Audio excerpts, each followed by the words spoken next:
Hello everyone. I am Sonia, and you are watching WWE Debates. Today, in this video, we will talk about best and worst of WWE Raw after Stomping Grounds, Big Return, Sister Abigail stalks the Miz. So this video will be interesting, watch it till end. Before discuss, I am requesting you to subscribe my channel for more upcoming videos. Let's start. So, Stomping Grounds was an interesting show in a lot of ways. I thought that in terms of quality it was a solid show, but I don't really think that it was a commercial success, as ticket sales were poor. The Raw that followed was a pretty interesting show with surprises, title changes, and more. I dare say that the 3 hours flew by pretty fast, and I could have watched another hour because of how solid they were. WWE has put on 2 good shows on 2 consecutive nights, and I hope that this is a trend that continues all the way to WWE Extreme Rules. I know that not everyone in the WWE universe is happy right now, but you can't have the attitude era back overnight.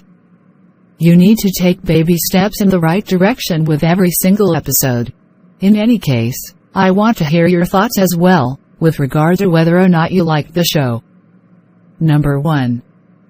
Best, the extraordinary main event. This was just 2 babyfaces fighting it out to determine who was superior in the ring. I know that a lot of you will complain about Ricochet losing the match after winning a prestigious United States Championship, but in my books losing to a top star is never a big problem. It was a back-and-forth match with a lot of drama, with Styles sending Gallows and Anderson to the back. And because Styles won the contest, I'm sure that this is the first of many matches between the men. And if this is just the beginning, I wonder how much more they'll amp it up in the matches that will follow. A lot of people say that the main roster waters superstars down. Once in a while, we get great contests like these. Number 1. Worst, Kofi Kingston on both shows. Maybe I'm a little old-fashioned like that, but I honestly think that each world champion should only be confined to his own brand. I mean, I'd be okay with Finn Balor getting time on Raw, because he hasn't been seen in quite a while. Kofi Kingston put on 2 great performances against Sami Zayn and later Kevin Owens. I have no qualms about the quality of his performance, but I am not very happy with the fact that we get to see so much of him every single week. I just hope that they don't burn Kofi Mania out. There is also the matter of there being 2 world champions, because there are 2 different brands, but if both men are showing up on both shows, it makes the whole 2 world champion rule meaningless. Do you guys agree with me or think I'm overreacting? Number 2. Best, Abby makes a cameo behind the Miz. I thought Miz TV this week was great, with R-Truth playing on the words consummation and constipation, even getting a chant going. Miz TV is always fantastic, but with R-Truth and Carmella in the mix, it was a really fun addition. And yet, that did not even make it to this week's list for one very creepy reason. The biggest talking point with regard to the Miz was how Sister Abigail's newest avatar, Abby the Witch, was seen stalking him as he made his way out to the ringside area for the segment. It is clear that the Miz could be the first sacrifice for the Fiend when the character finally makes its debut. And then, there was one more instance of where Kofi Kingston was flanked by Mercy the Buzzard. My colleague Anirban has done an extensive piece on this. Number 2. Worst, EC3 and Cedric Alexander in the 24x7 championship picture.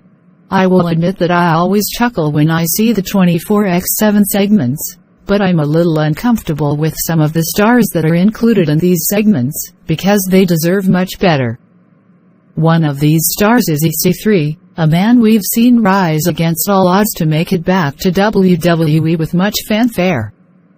The other one is Cedric Alexander, someone I think deserves much better than to be stuck in a brand doing comedy skits. The fact of the matter is that with actual alternatives in the market, these men could potentially leave for greener pastures down the line. Someone like Drake Maverick is ideal for the 24x7 championship, because he is meant for these cheesy segments. But with some of the more serious competitors, I really think they should be used in a much more professional wrestling manner. Number 3.